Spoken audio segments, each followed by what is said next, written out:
Vamos a hablar hoy el tema Su gracia me visitó. Que el apóstol Pablo se le entregó, como él lo llama, la riqueza inescrutable de Cristo. Pablo ve el mensaje del Evangelio como una gran riqueza, y él lo expresa en Efesios 3:8 cuando dice: a mí que soy menos que el más pequeño de todos los santos, me fue dada esta gracia de anunciar entre los gentiles el Evangelio de la inescrutable riqueza de Cristo. Aleluya. Pablo habla de una riqueza que está en Cristo, una riqueza que él la denomina inescrutable. La palabra inescrutable quiere decir que no se puede contar, ni medir, ni pesar. Es algo que escapa de la mente finita del ser humano. Así es la gracia de Dios para con nosotros.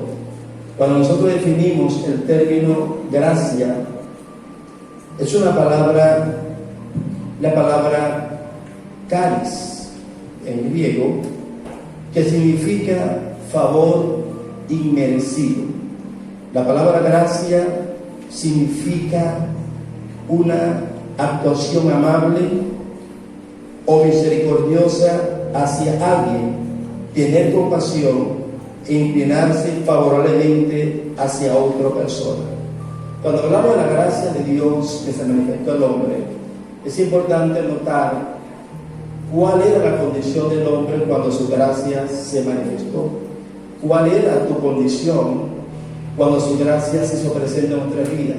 En el libro de Mateo, su capítulo 4, el Señor Jesucristo, cuando inicia su ministerio, el evangelista Mateo dice en el capítulo 4, versículo 16, dice: el pueblo asentado en tiniebla vio gran luz, los asentados en regiones de sombra de muerte, luz que resplandeció.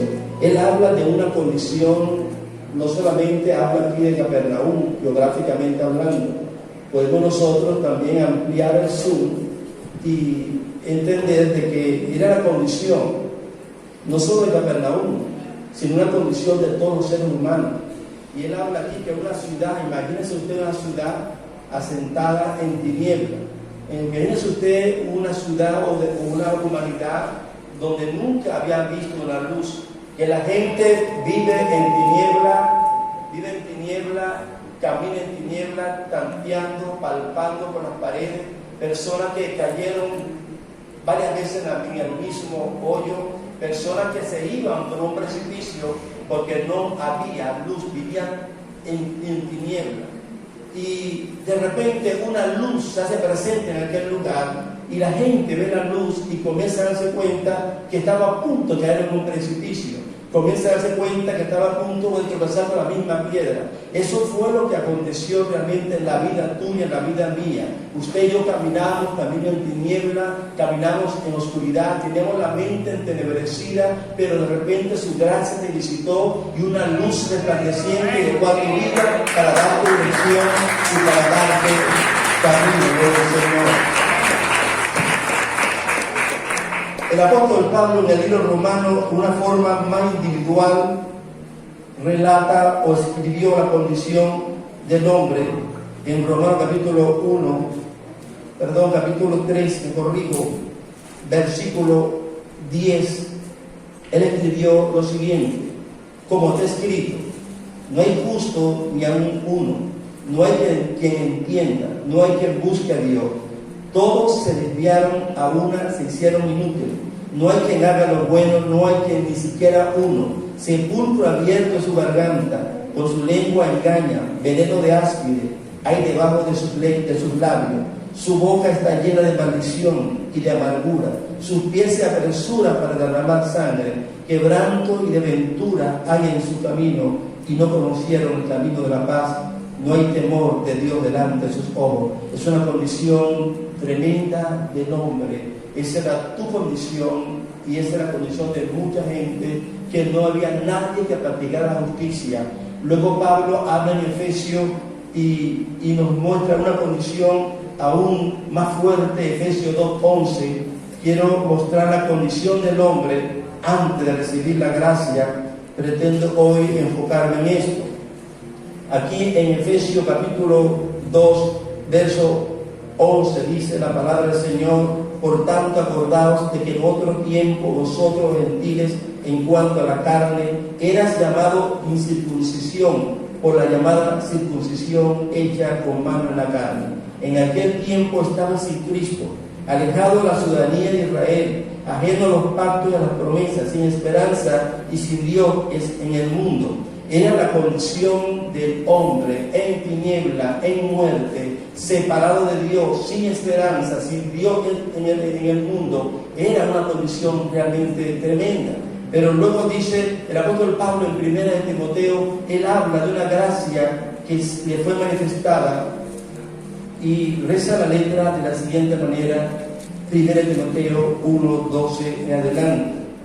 Dice el apóstol: doy gracias al que me fortaleció, a Cristo Jesús, nuestro Señor, porque me tuvo por fiel poniéndome en el ministerio. Habiendo yo sido antes blasfemo, perseguidor e injuriador, mas fui recibido a misericordia, porque lo hice por ignorancia en incredulidad. Pero la gracia de nuestro Señor fue más abundante. Ya conmigo, fue más abundante. Pero la gracia de nuestro Señor Jesucristo fue más abundante con la fe y el amor que es en Cristo Jesús. Palabra fiel y digna de ser recibida por todos, que Cristo Jesús vino al mundo para salvar a los pecadores, de los cuales yo soy el primero. Ya también yo soy el primero. Pero por esto fui recibido misericordia, para que Jesucristo mostrase en mí el primero toda su clemencia, para ejemplo de los que habrían de creer en Él para vida eterna. Pablo se coloca que Él es el primer pecador y que nos fijemos en el ejemplo, que si Dios perdonó a Pablo, ¿cuánto más puede perdonarte también a ti, querido amigo, que hoy está con nosotros? Su gracia es maravillosa. Ahora bien, esa gracia de Dios ha llegado a nuestra vida cuando la noche ha sido más oscura, cuando el mundo está bajo un gran eclipse, donde estamos bajo una sombra de oscuridad, de temor.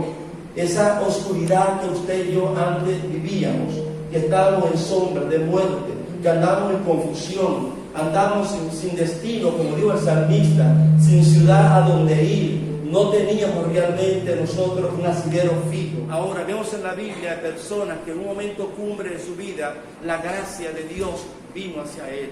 La gracia de Dios muchos la toman como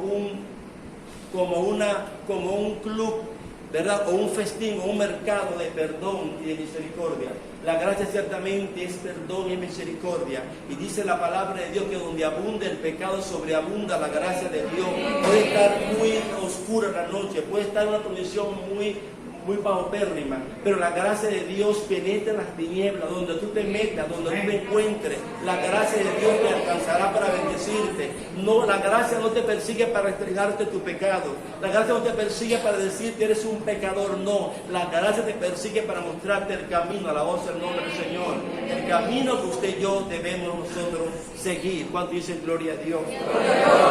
Esa gracia de Dios se manifestó en una mujer que traían empujones, una mujer que fue sorprendida en el acto mismo del adulterio, y a ella la traían gente para apedrearla en una plaza pública. Pero cuando traían a aquella mujer, aleluya, ella nunca se imaginó que se encontrarían con la gracia, gloria al Señor. Allí estaba Cristo en aquel lugar y se encontró con aquella multitud que traía a aquella mujer para apedrearla, para acusarla, para condenarla. Pero encontramos que Cristo, cuando le toca a Cristo dar el veredicto, Jesús dijo: yo tampoco te condeno, mujer, vete y no peques más. ¿Cuánto dicen gloria al Señor? La gracia, hermano, solamente perdona.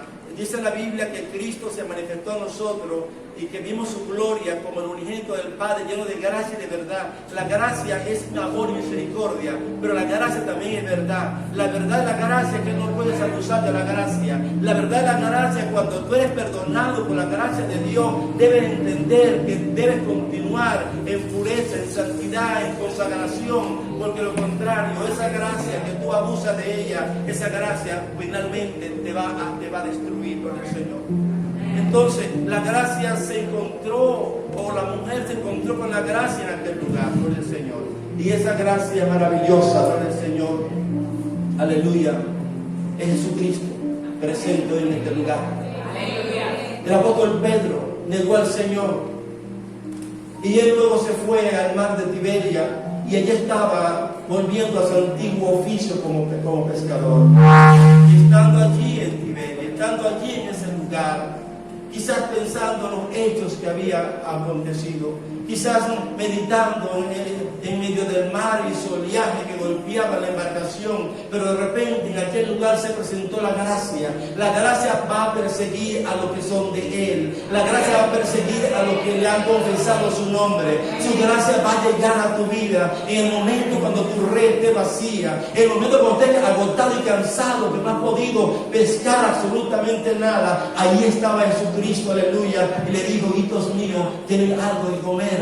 Han pescado y dijeron: no hemos pescado. Esa es la condición de muchas personas. Cuando nosotros hemos estado en Cristo y tiramos la red y ha habido abundancia de parte del Señor, a pesar de la crisis que nosotros hemos vivido en este periodo de tiempo, yo tengo la seguridad que usted, aleluya, pudo haber sido, se acostó un día sin comer, pero el otro día la gracia le visitó, aleluya, y la provisión abundante de Dios de gozo en la vida. El apóstol Pedro estaba allí. Y cuando él tira la red y se encuentra con aquella pesca milagrosa, su mente se trasladó allá, lo que refleja Lucas, lo que escribió Lucas en el capítulo 5, cuando Jesús le pidió prestada la barca a Pedro.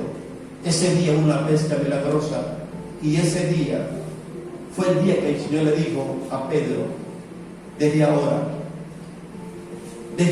Pedro, te convertirás en pescador de hombres. Esa era la tercera vez que el Señor se le había aparecido a Pedro.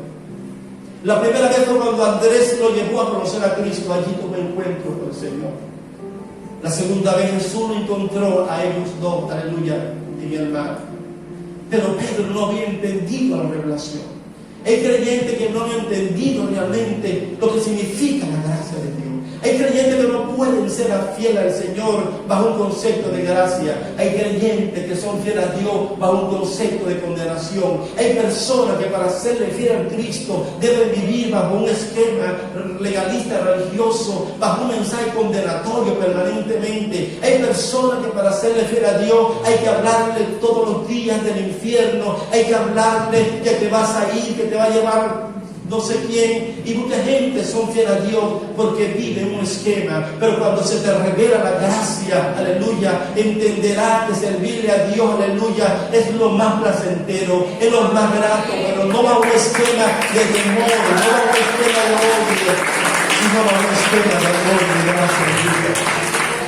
Su gracia se manifestó allí en este lugar. Y cuando Pedro se dio cuenta de aquello, dijo: es el Maestro. Quizás te has dado cuenta que el Maestro te ha visitado en tu vida. Quizás te has dado cuenta que a pesar de tus circunstancias, Él te ha visitado. Pedro se ciñó, porque estaba irreverentemente y sintió como reatuido estar delante del Señor con ese atuendo. Pedro se lanza al mar y comenzó a nadar. Y cada brazalete, cada brazo que hacía Pedro, él se acordaba cuando lo negó. ¿Qué me va a decir? ¿Qué va a pasar? Vino a reclamarme que le negué 3 veces.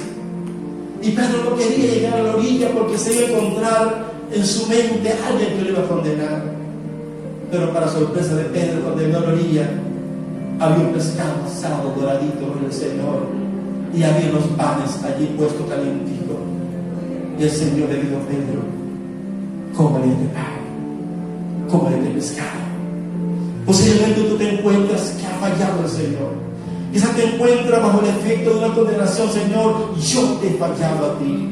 Y vives pendiente bajo la presión, tantas cosas que se dicen, tanta profecía, tantas palabras que usted escucha a través de las redes sociales. Usted está preocupado porque está pensando que si Cristo viene no se puede quedar, porque usted está viendo que la forma de irse al cielo es porque usted va a hacer buenas obras. Usted no ha pensado que la gracia manifestada de Dios no significa que su gracia es un don gratuito, es un perdón gratuito. Su gracia es una salvación gratuita para tu vida. No es por obra, no es por sacrificios humanos. Dice el apóstol Pedro, no es por obra para que nadie se gloríe, es por fe, y esto no es de vosotros, es un don de Dios. Tu salvación es un regalo de Dios que debe guardar, debe proteger, debe cuidar a la obra del Señor. Porque debe decirle que la salvación no se pierde, porque lo que Cristo hizo en el Calvario no puede dejarlo sin efecto un pecado tuyo. Lo que se pierde no es la salvación, se pierde el salvado. El salvado que se pierde. Amén. Pero la salvación está aquí. Y cada vez que tú te vuelvas al Señor, te encontrarás con los brazos de la cruz abiertos. Aleluya. Es la gracia insondable de Dios para que tu vida. Y luego, el Señor le dijo a Pedro, después de haber comido, el Señor era muy sabio. Muy sabio el Señor. Él espera que tú comas, que tú te reposes, para luego hablar. Consejo para las damas tomen consejo. Con sus esposos, y que repose, que coma, que descanse, ya tranquilo. Y luego tú le entiendas la gracia. Aplauda al Señor,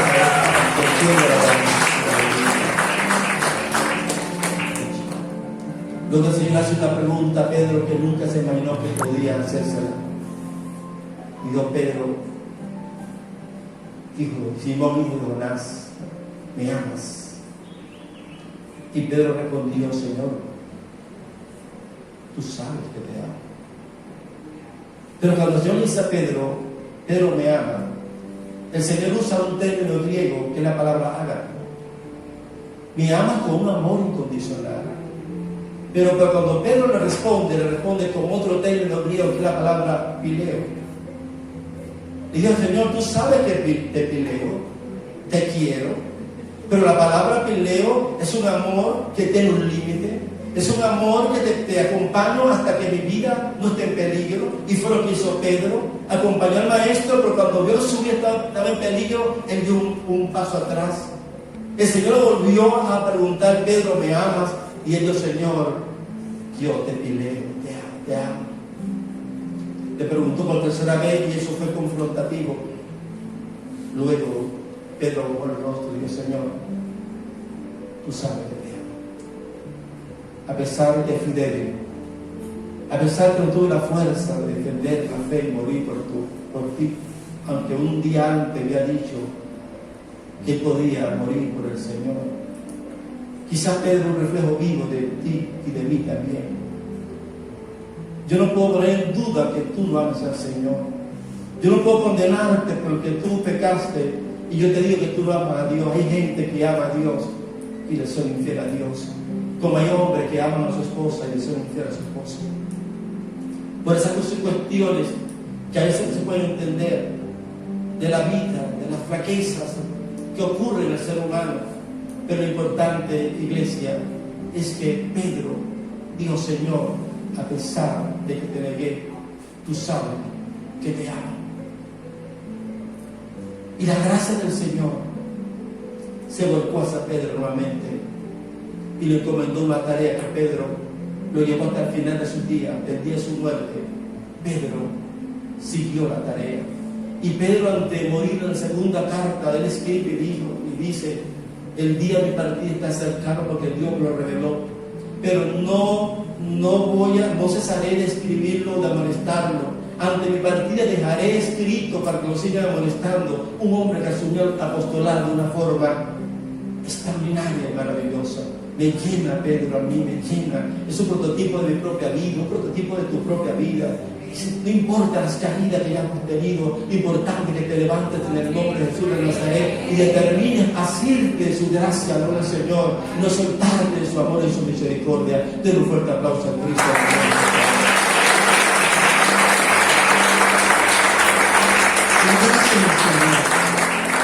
¿Qué significa entonces esa gracia de parte del Señor para con nosotros?